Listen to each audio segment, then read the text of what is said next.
respected staff members and my dearest students, Assalamu alaikum wa rahmatullahi wa barakatuh. I would like to introduce myself, Javed Iqbal.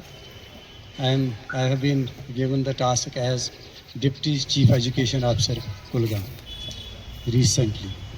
तो मैं आपसे मुखातिब होना चाहता हूँ कि आप हमारी कौम हैं और इस कौम को बनाने में एक उस्ताद का बहुत बड़ा रोल है, मगर वो कौम, वो फ्यूचर, वो बच्चे जो उस्ताद को पहचाने, वो हमें चाहिए। आपको अपना जहन बदलना है।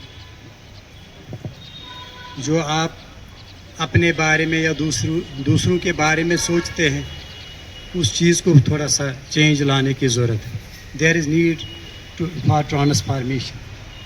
यानी आपको जो इस वक्त तक आइडियाज़ हैं, what you are thinking so far, उन आइडियाज़ को थोड़ा सा चेंज करना पड़ेगा। हम अभी तक रिवायत के हिसाब से जा रहे हैं, but we have to adopt ourselves and fit ourselves with the system. And I would like to say that innovative ideas, अच्छे ख्यालात जो आपके पास है, नए ख्यालात, क्योंकि हमें डिमांड करता है, ये वक्त हमें डिमांड करता है, we must be extraordinary smart. ये नेतसत पे पाकुन ये नहीं चलेगा।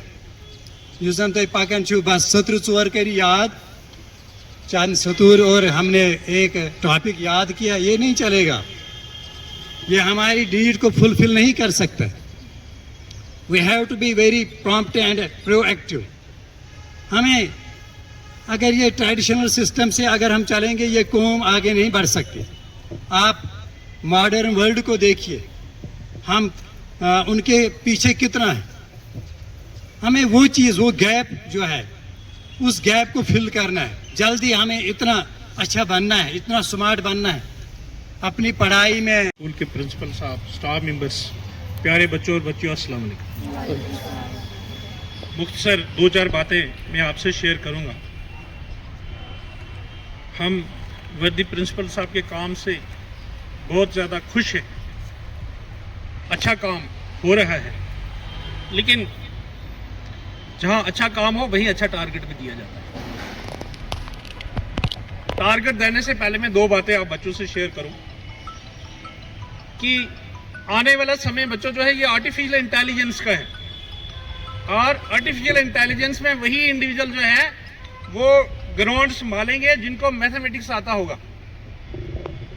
हिंदुस्तान की लीडरशिप में वही लोग एक्सपर्ट होंगे जिनको मैथमेटिक्स आता होगा। चलिए कोई बात नहीं, जिन्होंने पढ़ लिया अच्छी बात है, नहीं आप किया, आप अपने छोटे बहन भाइयों के लिए काम कीजिए। अगर हम इंडिविजुअल्स को देखें, आईक्यू के बेसिस पे जनरली स्पीकिंग हम इंडिविजुअल्स को 6 कैटेगरी में बांटते हैं। 2 से लेकर 6 तक फॉल करते हैं। ये रिगरस प्रैक्टिस करके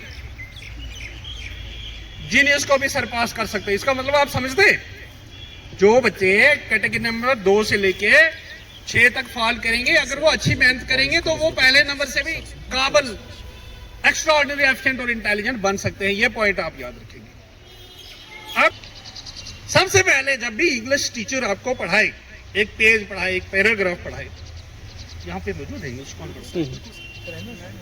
ओके, मैम यहाँ पे मौजूद हैं, वो मेरी बात नोट करेंगे। जब भी एक पैराग्राफ या एक पेज पढ़ाया जाए बच्चों को, सबसे पहले डिफिकल्ट वर्ड्स जितने उस पेज के ऊपर है वो सभी बच्चों को दर्ज करवाए जाए, नोट करवाए जाए। उनके मीनिंग, उन वर्ड्स के स्पेलिंग, प्रोनाउंसिएशन बच्चों को याद करने के लिए दी जाए। और जब आप बच्चे पहले दिन ऐसे तमाम डिफिकल्ट वर्ड्स तैयार करके आओगे, दूसरे दिन आपकी मैम क्लासरूम के अंदर वही वाला पेज ट्रांसलेशन के लिए टेकअप करेंगे, आपको बहुत अच्छी समझ आएगी। इस तरह से अगर आप एक लेसन पढ़ोगे, एक लेसन के अंदर जितने भी डिफिकल्ट वर्ड्स होंगे, एक एक करके हर एक बच्चे को आने चाहिए। यहाँ सभी बच्चों ने, क्यों, मैंने आपको बता दिया कि रिगरस प्रैक्टिस करके, मेहनत करके, बार बार पढ़ के एंजॉय भी करना है। पढ़ाई जो है इससे आपने एंजॉय होना है, लुत्फ उठाना है, इसको अपने ऊपर बोझ नहीं समझना है। तो फिर आप रिगरस प्रैक्टिस जब करोगे, एक लेसन आपका कंप्लीट हो गया बहुत अच्छी तरह, जब आपको सभी वर्ड्स के मीनिंग, स्पेलिंग, प्रोनाउंसिएशन आती होगी, ट्रांसलेशन आपको बहुत अच्छे से समझ आएगी। और जब एक लेसन का बेसिक जो है वहां कंसेप्ट सारे आपको क्लियर हो जाएंगे, फिर वहां जो क्वेश्चन आंसर है वो आपके लिए इजी हो जाएंगे। इस तरह से अगर हम इंटायर बुक जो है एक साल के अंदर आप बच्चे पूरी मेहनत करके, कोई भी सब्जेक्ट आपका जो है वो आपने इतनी अच्छी तरह पढ़ना है ताकि वो पूरी तरह आपको समझ आ जाए। अब देखिए बच्चों, इंग्लिश का फार्मूला क्या है, इंग्लिश में एफिशिएंट बनने का तरीका क्या है। एक तो ये होगा कि जब इस तरह से आपको पढ़ाया जाएगा, आपकी वोकैबुलरी बहुत अच्छी बन जाएगी। उसके बाद आप बच्चों ने अपने माइंड में एबिलिटी ऑफ ग्रास्प पैदा करनी है। ग्रास्प क्या हो गया, जो आप पढ़े वो आपके दिमाग में समा जाए। आपकी याददाश्त बहुत अच्छी होनी चाहिए। अपने पेरेंट्स से अपने लिए दुआ करो, आपके साथी साहिबान आपके लिए दुआ करें, आप बच्चे खुद अलिफ लाम मीम से लेके वनास तक जो बीच में आपको अच्छा लगे, सब अल्लाह की कलाम अच्छी है, जो भी आपको पसंद आए पढ़िए, पढ़ के अल्लाह के खजाने से मांगिए, अपने लिए मांगो। मगर मैं एक बात बताऊंगा, अपने लिए दीनी और दुनियावी दोनों तालीमें मांगनी। अल्लाह आपको दीन से भी नवाजे, दीनी दुनियावी तालीम दोनों मांगनी है, फिर आप काबिल और लायक बनोगे। लेकिन साथ क्या जुड़ता है, करे जो मेहनत वही सरफराज, मेहनत में है कामयाबी का राज। मगर हम आज की डेट में ये चाहते हैं कि हमारे बच्चे जब पढ़ाई के मैदान में उतरे, जब पढ़ने के काम काज में मसरूफ हों, तो वो ये पढ़ाई से लुत्फ उठाएं। एक तो अपना लेवल इनहांस करना है, जो क्लास का टॉपर है सभी उससे आगे जाने की कोशिश आपने करनी है। और ये तभी पॉसिबल होगा जब आपकी वोकैबुलरी बहुत अच्छी होगी, आपके माइंड के अंदर एबिलिटी ऑफ ग्रास्प होगी, आपकी मेमोरी बहुत अच्छी होगी, आपकी सिटिंग हैबिट बहुत अच्छी होगी फॉर रीडिंग पर्पस। और आप बच्चों को कंसिस्टेंसी से पढ़ना है। कंसिस्टेंसी का मतलब क्या हो गया, अगर आप एक दिन 5 घंटे पढ़ते हैं, दूसरे दिन भी उतना ही पढ़ना है। टाइम आपका बर्बाद नहीं होना चाहिए, प्रॉपर यूज करना है।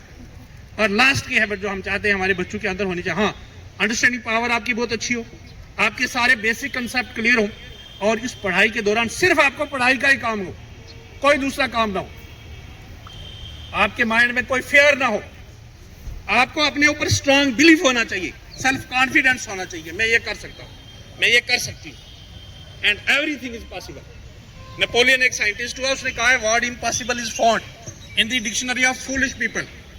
मेहनत करेंगे आप बच्चे कुछ भी हासिल कर सकते हो। लास्ट की एबिलिटी जो हम चाहते हैं वो ये है कि आपके अंदर सेल्फ एक्सप्रेशन की एबिलिटी हो, ताकि आप बच्चे किसी भी मौजू के ऊपर बहुत अच्छा और बहुत अच्छा लिख सके। जब आप